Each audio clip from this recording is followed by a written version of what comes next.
Okay, first, hi everyone. Thanks for inviting me. I did write when I was actually in my junior college, but I think it was all crap. It really was drivel. I mean, when I look back at some of them and I'm like, oh my god, I can't believe I wrote that. I guess everybody has that kind of moment. Yeah. But actually, during national service, I started reading Singapore writers like Boy Kim Cheng. Some of you may know who he is, and he's got some he's really a much better poet than I am. He's now teaching in Queensland, teaching creative writing actually, and he's got some really good poetry on national service. So somehow, when I grew up largely on the diet of Western literature. We did in fact we didn't do, certainly until 18 I didn't do any. So when I stumbled on writing from this part of the world, from a fellow Singaporean, and then there was really an aha moment. There was like, wait, this guy is writing something, okay, it's not about daffodils. I didn't know what a daffodil looked like, yeah, and it's about something that's directly related to my experience, because he talked about Hokkien soldiers, well, I don't know if they are those who have served national service here, with a dragon tattoo on his back, and he talked about those things that anyone who served national service would be familiar with, with all the accessories of whether it's mess tins or cook houses, the kind of lingo that was very relevant, and then there was an aha moment, and I said, surely, there's something special going on here, and that did jolt me to write, kind of a bit of a road to Damascus thing. Like, oh yeah, it's good, yeah. But yes, I did write in the jungle. Funnily enough, yeah. I did. Okay, during the first 3 months when you're running around and you're doing the basic literature training, you can't do any of that.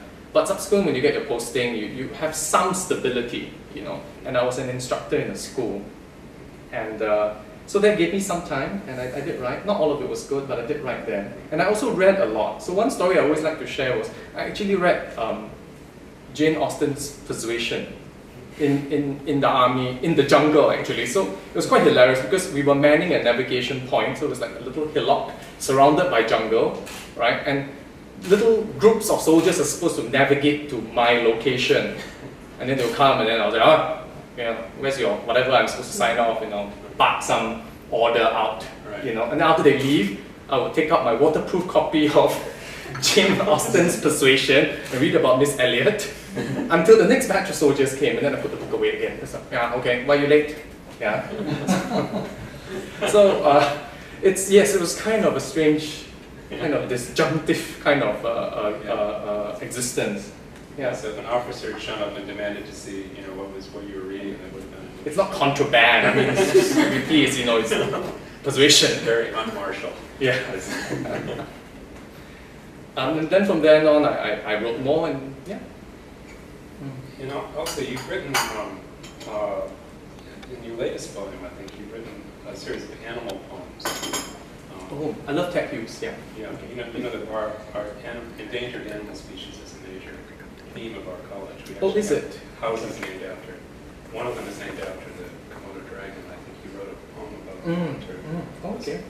What inspired the animal poems? That's a nice coincidence, actually. What inspired it? I like animals, at its most banal.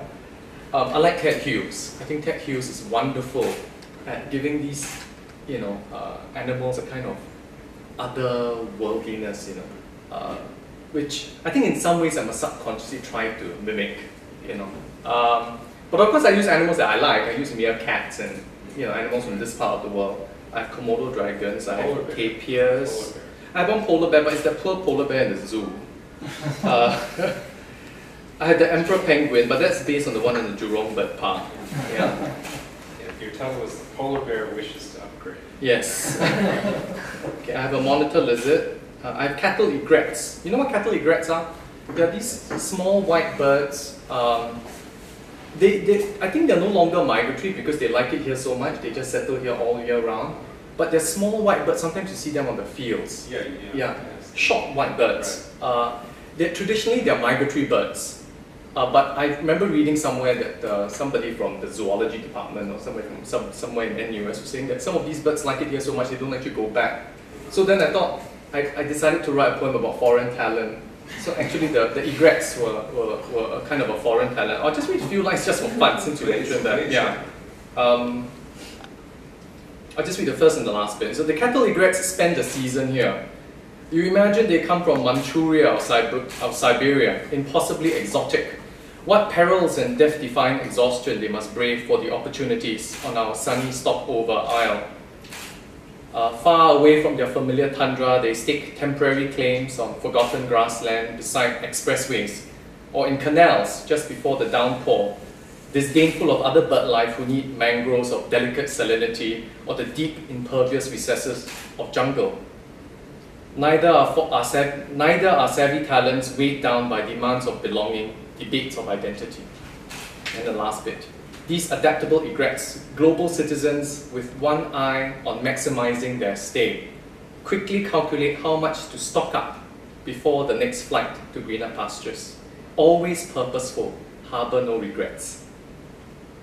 So, of course, on one level it's about birds, but can be more than birds. Yes. Yeah. It's more than something else. Do you have your monitor lizard? Oh yes, I do. Monitor lizard. That wasn't Komodo, it was monitor. I think they must be the largest. They are reptiles, right? Does anyone know? Monitor lizards must be reptiles. Right. And they must be the largest reptile in Singapore. No one seems to have made note of that. This is an imagined, I personify the Mr. Monitor Lizard. Here in Sungai Buloh, the last scrap of the rural past, he bakes in the noon sun, ignoring the uniformed children with their sketchbooks and crayons across the bun, and tries to escape the slight embarrassment of being an icon. They do use the Monitor Lizard as the logo for Sungai Buloh, cartooned on fridge magnets and marketing brochures, here in the swamp of a national park. He finally realizes why his grandpa, that wizened, weathered sage, kept hissing on about the good old days, and especially their mythical forebears who stalked the jungles as pinnacles of the food pyramid, terrorizing everything for miles around, gobbling entire human families, especially those hapless, tasty kitties. This is a bit of fun as well. Just have you read poetry all afternoon instead of asking questions. I'll ask you one more question and I'll open it up. It's great stuff. I've heard from colleagues in the NUS English department that it's all wrong. I didn't do it. I was a good student.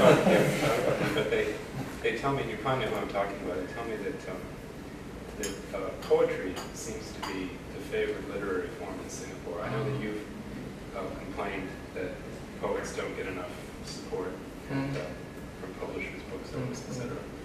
But I've heard lectures where they've talked about various literary forms here and how the novel is not so popular. But poetry seems to be common.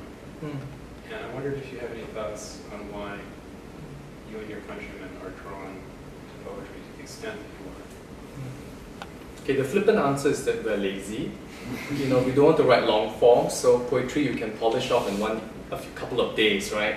Short story you could do in a couple of weeks, but a whole novel, that takes like forever. I also think speed of life. I think there's a bit of that, yeah.